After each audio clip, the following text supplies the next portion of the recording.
না, আর সুযোগ দেওয়া সম্ভব হচ্ছে না। সে পরপর 3বার ফেল করেছে পরীক্ষায়। তার এই অমনোযোগিতা আমাদের স্কুলের বাকিদেরও বিপদগামী করবে।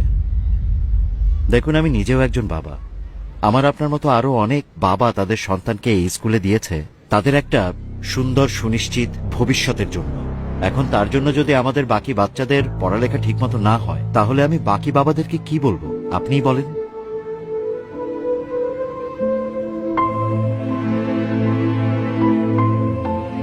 স্যার, শেষবার, আর একটা বার, মানে এরপর যদিও খারাপ করে আমি নিজে ওকে স্কুল থেকে নিয়ে চলে যাব।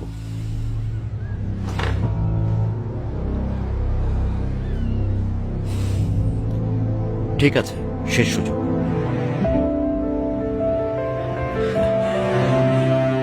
Thank you sir.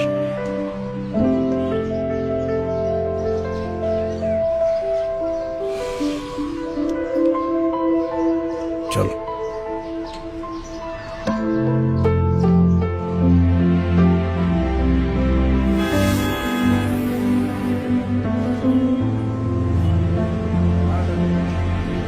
আমাদের দেশে গড়ে প্রতিদিন কতজন সন্তান জন্ম নেয় জানিস? প্রায় ৯,৫০০। আর প্রতিটা সন্তানের সঙ্গে জন্ম নেয় একজন বাবার স্বপ্ন। অফিসে বসে কাজ করা বাবা, রিক্সা চালক বাবা, খেতে কাজ করা বাবা, কিংবা কারখানায় ঘাম ঝরানো বাবা। কারো হাতে কলম, কারো হাতে রিক্সার হ্যান্ডেল,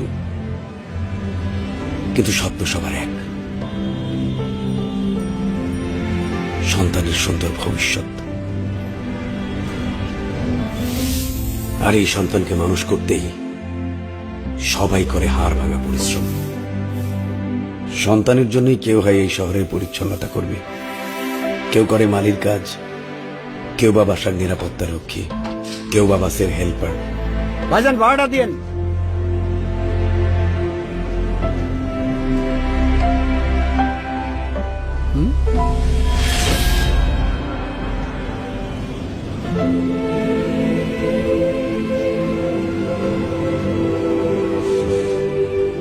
পার্বত্য চট্টগ্রামে যখন ছিলাম, অপারেশন দাবানলে শান্তি বাহিনীর গুলিতে ডান হাতটা হারিয়েছিলাম।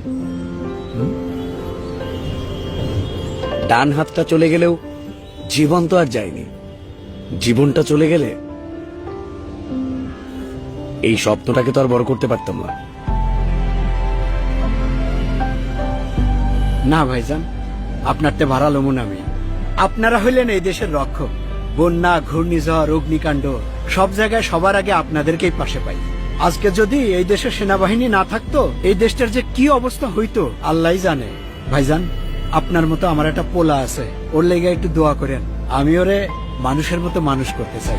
না না ভাইজান, আপনি দোয়া করেন ভাইজান। আপনারা আমগো দেশের গর্ব। তোকে যখন স্কুলে ভর্তি করাই, তখন তোর দাদু মৃত্যুর সঙ্গে লড়ছিল। মাস শেষে যে করে টাকা থাকতো, সংসারের খরচ, তোর দাদুর চিকিৎসার টাকা,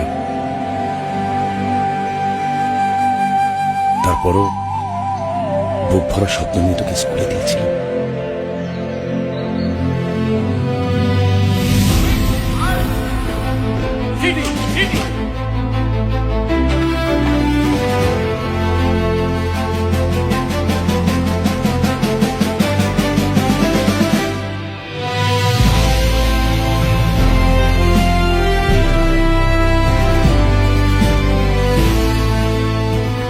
সেনাবাহিনীতে থাকতে মানুষের সম্মান পেতাম ঠিকই, কিন্তু আমাদের মাইনে ছিল খুবই সামান্য। তারপরেও কিন্তু তোর সব চাওয়া পূরণ করার চেষ্টা করেছি। তোর শখ, তোর আনন্দ, তোর পছন্দের জিনিসগুলো বুঝিয়ে দিতে সব সময় তোর পাশে থেকেছি। আমার শত ব্যস্ততা বা ক্লান্তির মধ্যেও তোর হাসিতে আমিও হাসতাম।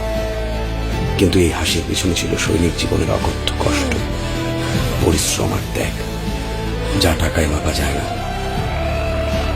রাত জাগা ডিউটি, ভোরের আগে শুরু হওয়া কঠোর প্রশিক্ষণ, দিন মাস বছর কেটে গেছে, তবুও কখনো জীবন নিয়ে অভিযোগ করিনি।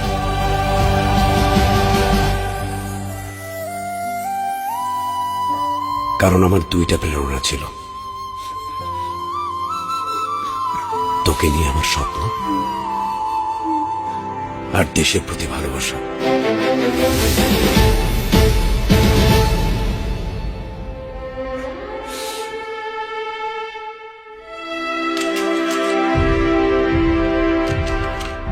পার্বত্য চট্টগ্রামে দেশের শত্রুদের বিরুদ্ধে অপারেশনে গিয়ে গুলি খেয়েছি। সন্ত্রাসীরা আমার স্বপ্ন ভাঙতে চাইলেও পারেনি।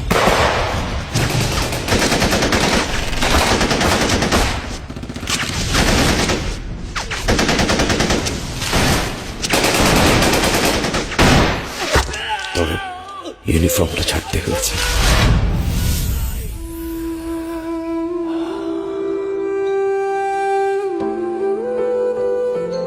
সময়ের আগে অবসরে আসলেও পরিস্থিতি সব সামলে নিয়েছি। সংসারের খরচ, বাজারঘাট, তোর দাদুর চিকিৎসার টাকা, তারপরেও তোর স্কুলের ফি দিতে কখনো দেরি করিনি। সন্তানের জন্য নিজেদের চাওয়াটাকে বিসর্জন দেওয়াটাই বাবাদের ধর্ম। না না, এতে আমার কোনো কষ্ট নেই, কিন্তু কষ্ট পাই কখন জানিস? যখন তুই ঠিক মতো লেখাপড়া করিস না, লক্ষ্য বাদ দিয়ে তুই বিপথে যাস, তখন দেখ তন্ময়, শত্রুদের সাথে যুদ্ধ করে হাত হারিয়েছে, কিন্তু তুই আমার একমাত্র বাঁচার অবলম্বন। মরে যাওয়ার আগে যেন দেখে যেতে পারি তুই এ দেশের পতাকা উঁচু করে ধরবি, বড় মানুষ হবি, ভালো মানুষ হবি।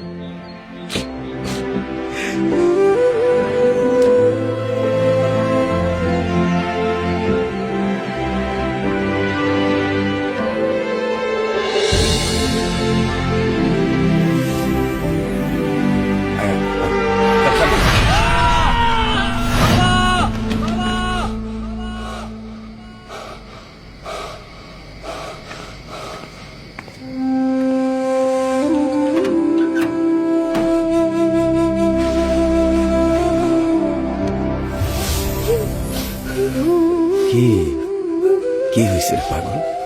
সরি বাবা, এখন থেকে আমি তোমার সব কথা শুনবো বাবা। আচ্ছা, কি হয়েছে রে বোকা? কালকে না তোর পরীক্ষা, বাবা তোকে নিজে স্কুলে নিয়ে যাবে। হ্যাঁ, আমি হাঁটবো বলে তোমার স্বপ্নের পথে সাজিয়েছো বাবা তুমি আমার রাস্তাকে বাধাহীন রঙিন করে।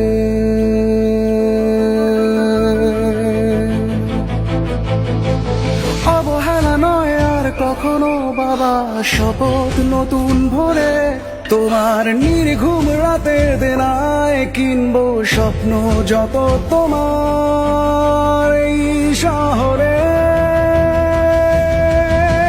হারবে না তুমি নতুন প্রত্যয়ে, আমি হারতে দেব না তোমার স্বপ্নকে কখনো। নতুন সূর্য আমাদের দিগন্তে উঠেছে নতুন বার্তা নিয়ে।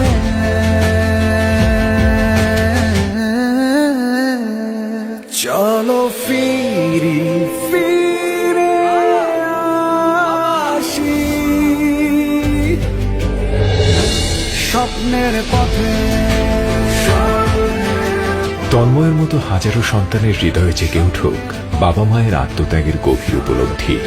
বিপথে হারিয়ে যাওয়া আমাদের সন্তানেরা খুঁজে পাক নতুন আলো ও সঠিক পথের দিশা। দেশ সেবার অদম্য স্বপ্ন পূরণে তন্ময়ের মতো হাজারো তরুণের অনুপ্রেরণা হোক বাংলাদেশ সেনাবাহিনী। স্বপ্নের পথে